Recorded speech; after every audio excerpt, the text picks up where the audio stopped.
ہم تو ختم نبوت پہ پہرا دیں گے فرانس میں بھی، برطانیہ کے خلاف بھی، امریکہ کے خلاف بھی، لیکن اگر کوئی محلے میں ہی حملہ کر رہا ہو ختم نبوت پر تو یہ قیامت کے دن کتنا مشکل ہمارے لیے سوال ہوگا کہ وہ تو چلو ٹھیک ہے تم نے کیا، اس پر تمہیں اجر ملے گا، لیکن یہ تو تمہارے شہر میں ہو رہا تھا، یہ تمہارے محلے میں ہو رہا تھا، اور یہ بھی کوئی حملہ چھوٹا تو نہیں تھا۔ تو اس بنیاد پر یعنی یہ مفہوم سمجھنا چاہیے تمام مجاہدین ختم نبوت کو، تحریک لبیک یا رسول اللہ صلی اللہ علیہ وسلم کے تمام کارکنان کو، کہ اعتقادی طور پر کتنا ضروری ہے مفہوم ختم نبوت کو جاننا اور اس کے تحفظ کے لیے علمی کام کرنا، دلائل سے کرنا، قلم سے کرنا، زبان سے کرنا، اور تبھی جا کے حفاظت جو ہے وہ ہو سکتی ہے۔ امام نصفی کی اس حوالے کے ساتھ تمہید ابو شکور سالمی، اس کے اندر بھی یہ لکھا گیا ہے۔ روافض کا عقیدہ شرکت نبوت کا بھی ہے۔ شرکت نبوت کیا ہے؟ کہ رسول اکرم صلی اللہ علیہ وسلم اور حضرت مولا علی رضی اللہ تعالیٰ عنہ کی دونوں کی مشترکہ نبوت تھی، معاذ اللہ، یعنی پارٹنرشپ تھی نبوت کے اندر، شرکت تھی، اور یہ یعنی ان کی کتابوں کے جو حوالہ جات ہیں سارے اس بات کے شاہد موجود ہیں۔ یہاں انہوں نے لکھا کہ ما کان لأحد شرکۃ فی النبوۃ لمحمد صلی اللہ علیہ وسلم بخلاف ما قالت الروافض ان علیا کان شریکا لمحمد صلی اللہ علیہ وسلم فی النبوۃ وہذا منہم کفر۔ کسی کے لیے یہ جائز نہیں، ما کان لأحد شرکۃ فی النبوۃ لمحمد صلی اللہ علیہ وسلم،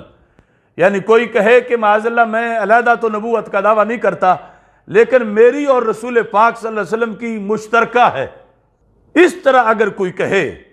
وہ جو مرزا قادیانی ہے معاذ اللہ اس نے بھی کفریات بکے، کہتا ہے کہ من فرق بینی و بین المصطفیٰ فما عرفنی وما رعا، کہ جس نے میرے اور حضرت محمد مصطفیٰ صلی اللہ علیہ وسلم کے درمیان فرق کیا اس نے مجھے پہچانا ہی نہیں۔ یعنی وہ ملعون کہتا تھا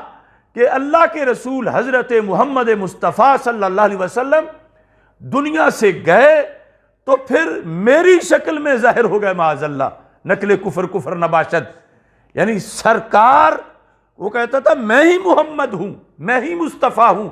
معاذ اللہ۔ یہ وجہ ہے کہ انہوں نے اپنا علیحدہ کوئی کلمہ نہیں بنایا۔ وہ جب کہتے ہیں محمد الرسول اللہ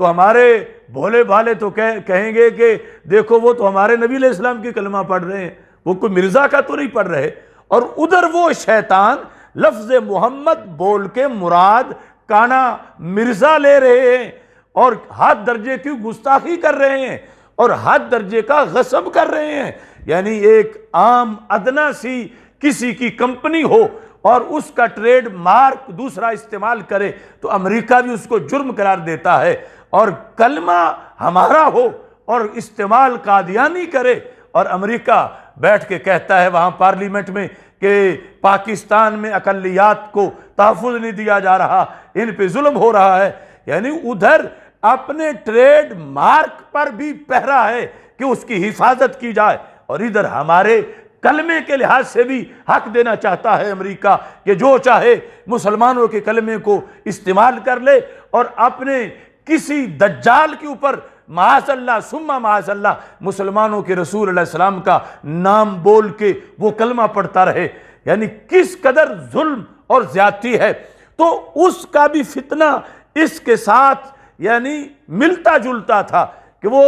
اس طرح شرکت کا قائل تھا کہ کچھ وقت ظاہری طور پر وہ نبوت کر گئے، اب میری شکل میں وہی آ گئے ہیں، میں بھی نبی ہوں، میں ان کا سایہ ہوں، معاذ اللہ۔ اور یہاں انہوں نے کہا کہ بخلاف ما قالت الروافض، کہ ہم اہل سنت کے نزدیک، مسلمانوں کے نزدیک نبوت مصطفیٰ علیہ السلام میں کسی کی کوئی شرکت نہیں، لیکن روافض کہتے ہیں ان علی کان شریکا لمحمد صلی اللہ علیہ وسلم، کہ حضرت علی رضی اللہ تعالیٰ عنہ معاذ اللہ کانا شریکن، شریک تھے، رسول اکرم صلی اللہ علیہ وسلم کے ساتھ ان کی شرکت تھی، سانجھداری تھی نبوت کے اندر۔ ایک طبقہ تو کہتا ہے کہ غلطی ہوئی معاذ اللہ، وحی تھی حضرت علی رضی اللہ تعالیٰ عنہ کی اور غلطی سے چلی گئی حضرت محمد مصطفیٰ صلی اللہ علیہ وسلم کی طرف، یہ بھی ان کی کتابوں میں بارہا لکھا ہے، اور دوسرا یہ شرکت والا ہے۔ تو اب عقیدہ ختم نبوت کے تحفظ کے لیے یہ جتنی صورتیں ختم نبوت کے معنی سے ٹکراتی ہیں، ان ساری صورتوں کے لحاظ سے تحفظ ضروری ہے، اور جہاں کوئی نقب لگا رہا ہے تو اس نقب زنی پر آواز بلند کرنا ضروری ہے۔